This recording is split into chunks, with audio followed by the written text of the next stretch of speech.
მოგესალმებით ყველას.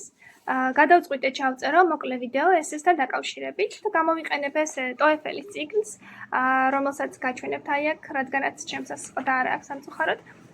ეს TOEFL-ის წიგნი კონკრეტული, რომელიც მე ავიღე ახლა ნიმუშად, სადაც თქვენთან ერთად განვიხილავ ესეს და გაჩვენებთ რა სტრუქტურით არის მოცემული.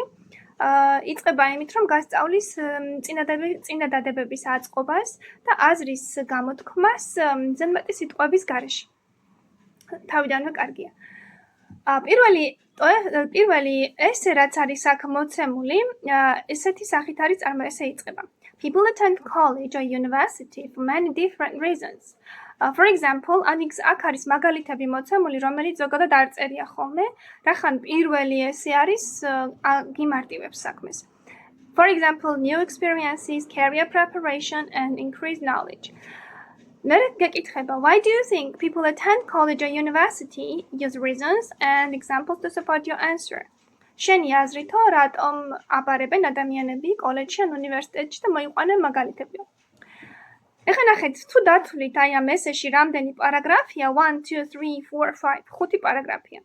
პირველ პარაგრაფს, რომელიც აქ მოცემულია, ქვია introduction paragraph. მეორეს, მესამეს და მეოთხეს ქვია body 1, body 2, body 3. აი ამ სამიდან body 1, body 2 და body 3 მე შემიძლია მხოლოდ ორი დავწერო. თუ მაინც მესამე მიზეზი ვერ მოვიფიქრე, თუ რატომ არის ჩაბარება კაი ამ შემთხვევაში ამას თუ მოვარგებ.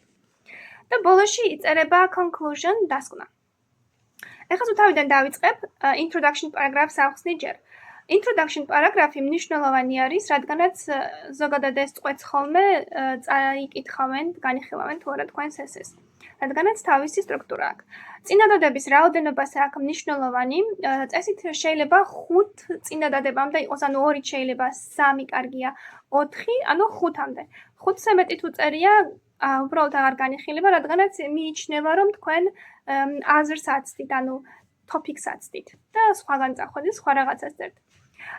შემიძლია ხრიკი გასწავლოთ, აი თუ მაინც რაღაცა ბევრი ლაპარაკი გინდათ, დავუშვათ. სასვენ ნიშნები ისე გადაალაგეთ, რომ გამოგივიდეთ 3 წინადადება ან 4. 3 საუკეთესო ვარიანტია ჩემი აზრით. ეხლა რა ხდება პირველი წინადადება, რომელიც აი ტოპიკში არის მოცემული. People attend college or university for many different reasons.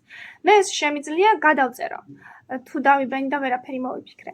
მაგრამ კარგია თუ ამის პერეფრაზს გავაკეთებ და შინაარს დავტოვებ იგივე. პერეფრაზი ამას ნიშნავს. აქ ნახეთ როგორ არის გაკეთებული. People attend college for a lot of different reasons.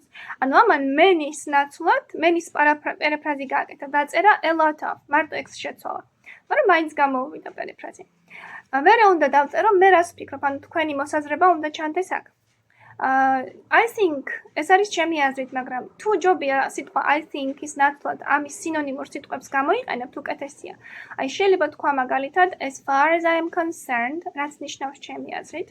კიდე შეიძლება as for me, from my point of view, და I believe, აქ ეს არის მოცემული და ესეც შეიძლება. თუ მაინც სხვა რაღაცა გინდათ, შეგიძლიათ დასერჩოთ, მოიძიოთ ეს პერეფრაზები და აიპოვოთ ამ სიტყვის პერეფრაზი. ამას უწერია. I believe that the 3 most common reasons are to prepare for the career, to have new experiences and to increase their knowledge of themselves and of the world around them. ანუ ამას საკუთარი აზრიც მოცემული აქვს აგერ ამით იწყება და შემდეგ უკვე პირდაპირ ჩამოთვლილი აქვს მიზეზები. ეხლა როგორ უნდა დაალაგოთ მიზეზები თუ რატომ? პირველი უნდა დაწეროთ ისეთი მიზეზი, რაც გეჩვენებათ, რომ უფრო საინტერესოა, რომ ყურადღება მიიქციოს. მეორე რიზონი შეიძლება იყოს light-ი, ანუ ძალიან საინტერესო შეიძლება არ იყოს, უბრალოდ იყოს. და მესამეც უნდა იყოს ყურადღების მიმქცევი რიზონი, რომ ადამიანმა კითხვა განაგრძოს. ეხლა შემდეგ body 1-ზე რომ გადადიხარ, ამას ბოდიშით ამასაც ვიტყვი, რომ დავთვალო რამდენი წინადადება აქვს introduction paragraph-ში აი ამ თვითონ ამ თემას. ამას აქვს 2. 2 წინადადებ გამოყენებული. 2-ც მისაღებია. 3-ია ყველაზე კარგი და 5-მდე შეიძლება მოკლედ. ეხლა body 1-ში ამას პირველი განხილულია, ახლა როგორ უნდა განიხილო? პირველი ზუსტად ის მიზეზი უნდა განიხილო, რაც გიწერია ზემოთ introduction-ში. ამას პირველი ეწერა career, აქაც იწყება ანალოგიურად.